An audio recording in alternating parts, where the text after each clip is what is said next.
ಗಿರಿಗಿಟ್ಲೆ. ಜಾತ್ರೆ ಪೇಟೆಲ್ ಸಿಗೋ ಬಣ್ಣದ ಗಿರಿಗಿಟ್ಲೆ ಅಲ್ಲ, ಇದು ನೇಚರ್ ಫ್ರೆಂಡ್ಲಿ ಗಿರಿಗಿಟ್ಲೆ ನಾನೇ ರೆಡಿ ಮಾಡಿದ್ದು. ಸೊ ನಂಗೆ ಸಣ್ಣಕ್ಕಿದ್ದಾಗ ಈ ಆಟಿಕೆ ಸಾಮಾನು ಹೇಳೋದಂತೂ ಇತ್ತೇ ಇಲ್ಲ. ತೆಗೆಸ್ಕೊಡೋದಂತೂ ತುಂಬಾ ಕಮ್ಮಿ ಆಗಿತ್ತು. ಒಂದ್ ಸಣ್ಣ ಗೊಂಬೆನೋ ಬಸ್ಸು ಇದ್ಬಿಟ್ರೆ ಆಟಿಕೆ ಸಾಮಾನೇ ಆಗೋದು. ಸೊ ಅವಾಗೆಲ್ಲ ನಂಗ ಆಡಿದ್ದು ಆಟಗಳಂತಂದ್ರೆ ಹಿಂಗಿದ್ದೆ: ಗಿರಿಗಿಟ್ಲೆ ಆಟ, ಕುಂಟೆ ಬಿಲ್ಲೆ ಆಟ, ಆಮೇಲೆ ಹೋಯ್ಗಿಂಡಿ, ಟಯರ್ ಆಟ. ಸೊ ಹಿಂಗಿದ್ದೇ ಆಗಿತ್ತು ನಂಗೆ ಆಡುದು. ಇದ್ರಲ್ಲಿ ನನ್ನ ಮೋಸ್ಟ್ ಫೇವ್ರೇಟ್ ಅಂದ್ರೆ ಈ ಗಿರಿಗಿಟ್ಲೆ ಆಟ ಆಗಿತ್ತು. ಸೊ ಏನ್ ಮಾಡ್ತಿದ್ಯಾ ಅಂದ್ರೆ, ಶಾಲೆಯಿಂದ ಬರಕಿದ್ರೆ ಆಲ್ಮೋಸ್ಟ್ 2 ಕಿಲೋಮೀಟರ್ ವಾಕ್ ಮಾಡ್ಕೊಂಡ್ ಬರಕಿತ್ತು.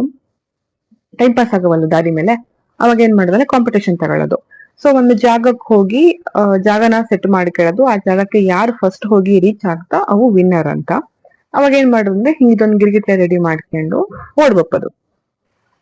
ಅದೇ ಆಟ ಆಗಿತ್ತು. ಅದ್ರಲ್ಲೂ ಒಂಥರ ಖುಷಿ, ಒಂಥರ ಮಜಾ. 4 ಜನ ಸೇರ್ಕೊಂಡು ಆಡಕ್ಕಿದ್ರೆ ಸಖತ್ ಖುಷಿ ಅನ್ಸ್ತಿತ್ತು. ನನ್ನ ಬಾಲ್ಯ ಇದೇ ತರ ಇದ್ದಿತ್ತು. ಇವಾಗ್ಲೂ ಯಾವ್ದೋ ಒಂದ್ಸಲ ಈ ತರ ಆಡವು ಅಂತ ಅನ್ಸ್ದಾಗ ಈ ತರ ಮಾಡ್ಕೊಂಡು ಆಡ್ತಾ ಇರ್ತಿ. ನಿಮ್ಗಳ ಜೊತೆ ಶೇರ್ ಮಾಡ್ಕೊಳ್ಳೋ ಅನ್ಸ್ತು, ಹಾಗಾಗಿ ಇದೊಂದು ಸಣ್ಣ ವಿಡಿಯೋ.